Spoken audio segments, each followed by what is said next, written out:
বিশ্বকর্মা পুজো বলে কথা, পুজো তো চলে গেছে কিন্তু ভিডিওটা এখনও পোস্ট করা হয়নি। ভিডিওটা বানিয়ে রেখেছি কিন্তু ভিডিওটা ছাড়বো আর ছাড়া হচ্ছে না। মাঝখানে ছেলের জন্মদিনের এত পোস্ট করেছি যে তোমরা হরান হয়ে যাবে দেখতে দেখতে, তাই জন্যে আর আমি পোস্ট করিনি। আবার আমার পোস্ট দেখে অনেকে হরানও হয়ে যায়। আছে কিছু মানুষ যারা আমার পোস্ট দেখলে হরান হয়ে যায়, এক দুটো ফটো দেখে ছেড়ে দেয়। তাদের জন্য আমি ফটো ভিডিও পোস্ট করি না, আমি আমার মনের শান্তির জন্যেই পোস্ট করি, তাদের না দেখলেও চলবে। আর তোমরা তো অনেকেই আছো যারা আমার ফটো ভিডিও দেখতে ভালোবাসো, তোমাদের জন্যেই এই ফটো ভিডিওগুলো আমার পোস্ট করা। তো দেখো, বিশ্বকর্মা পুজোয় দিন পুজো দিতে গিয়েছিলাম, যেহেতু গাড়ি আছে, গাড়ি তো পুজো না দিলে হবে না, গাড়ি বাইক দুটোই পুজো দিতে হবে। যেহেতু সারা বছর আমরা এদের ওপর চড়ে কত নানান জায়গায় ঘুরতে যাই, কত কিছু কত কাজকর্মে বাইক নিয়ে চলাচল করি, তাদেরও তো একটা দিন আছে না পুজো দেওয়ার জন্যে। এদের ওপর বসে তো শুধু চললেই হবে না, এদেরকেও একদিনের জন্যে যত্ন করে পুজো দিতে হবে। আর বিশ্বকর্মা পুজোর দিন সবাই গাড়ি বাইক টোটো সব কিছু পুজো দেয়, এই জন্যে আমরাও মহাকাল বাড়িতে গিয়ে পুজো দিয়ে আসলাম। যেহেতু এবছর বাড়িতে পুজো করতে পারিনি, কারণ ছেলের জন্মদিন ছিল, অনেক ব্যস্ত ছিলাম, তারপরের দিন আর পুজো দেওয়া হয়ে ওঠেনি। তো এই জন্য আমরা মহাকাল বাড়িতে নিয়ে গেছি পুজো দিতে গাড়িটা। বাইকটা সকালবেলায় ছেলে আর ছেলের বাবা গিয়ে পুজো দিয়ে নিয়ে এসেছে, আর গাড়িটা পুজো দিতে আমিও গিয়েছিলাম। তো এই দেখো গাড়ি পুজো দিচ্ছি, আমার ছেলেও কিন্তু খুব পুজো দিতে ভালোবাসে। তো এই যে দেখো ঠাকুরমশাইকে দিয়ে পুজো দেওয়াচ্ছিলাম গাড়িটা। তো এর আগে গাড়ি কেনার পর একবার মহাকাল বাড়িতে নিয়ে পুজো দিয়েছিলাম, তারপর এই সেকেন্ডবার আবার বিশ্বকর্মা পুজোতে গাড়িটা নিয়ে গিয়ে মহাকাল বাড়িতে পুজো দিচ্ছি। মহাকাল বাড়িতে পুজো দিলে মনটা শান্তি লাগে। আর আমরা কিন্তু সেম ড্রেস পরে গেছিলাম। এই যে ম্যাচিং ড্রেসটা দেখতে পাচ্ছ, এটা কিন্তু আমাদের অনেক দিন আগে বানানো ছিল। এটা ছিল আমার ছেলের যখন প্রথম দুর্গাপুজো, তখনকার এই সেটটা বানানো ছিল আমাদের সেম ড্রেস।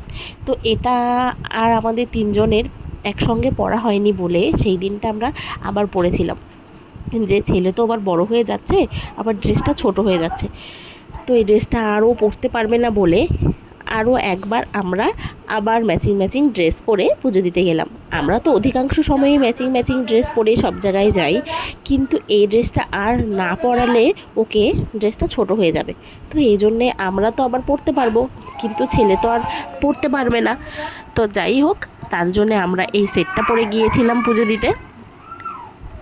তোমরা অনেকেই কমেন্ট করো যে এই সেটটা আমি কোথা থেকে বানিয়েছি, কোথা থেকে এগুলো কালেকশন জোগাড় করি। এগুলো আমি আগে মনের থেকে ভেবে রাখি যে এবছর কোন কালার পরবো, কি সেট পরবো, এগুলো ভেবে রাখি। তো ভেবে সারা বছর জুড়ে এগুলো খুঁজতে থাকি কোথায় পাওয়া যাবে।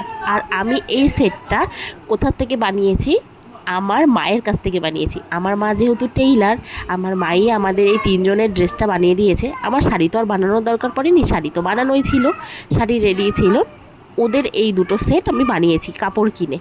তো তোমাদের যদি ভালো লাগে আমার এই সেটটা, তোমরাও কাপড় কিনে এভাবে বানিয়ে নিতে পারো। টেইলারের কাছে গিয়ে এভাবে মাপ টাপ দিয়ে সুন্দর করে বানিয়ে নিলেই দেখবে দারুণ একটা সেট রেডি হয়ে যাবে।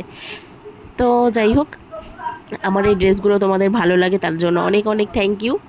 তোমরা পছন্দ করো বলেই আমার আরও বেশি ভালো লাগে পরতে। আর ছেলে বাবা মা সবাই এক সেট পরলে সত্যিই খুব ভালো লাগে। আমার তো খুবই ভালো লাগে, জানি না কেন ম্যাচিং পরতে। আগে তো আমরা দুজন ম্যাচিং পরতাম, এখন তিনজন হয়েছি, এখন তিনজনই ম্যাচিং পরি। তো ছেলেকে দাঁড় করিয়ে একটু ফটোশ্যুট করে নিচ্ছি। ছেলের ড্রেসটা মোটামুটি মানে প্রায় ছোটোই হয়ে যাচ্ছে। তো আমরা এবার পুজো টুজো দিয়ে রওনা দিয়ে দিয়েছি বাড়িতে আসার জন্যে। তো ভাবলাম একটু বাড়িতে যখন আসবো একটু চা পাতা বাগান দিয়ে ঘুরেই আসি। তো এত রোদ উঠেছিল সেই দিন, ছেলেকে গাড়িতে নিয়ে আস্তে ভেবেছি ওই চা পাতা বাগান দিয়ে একটু ঘুরে আসবো। গাড়ির মধ্যে ও তো বমি টমি করে দিয়েছে, তারপর জেদ করেছে বাবার সামনে বসে গাড়ি চালাবে। তো যাই হোক, এভাবে গাড়ি চালিয়ে ছেলেকে নিয়ে বাড়িতে চলে এসেছি। খুব মজা হয়েছে।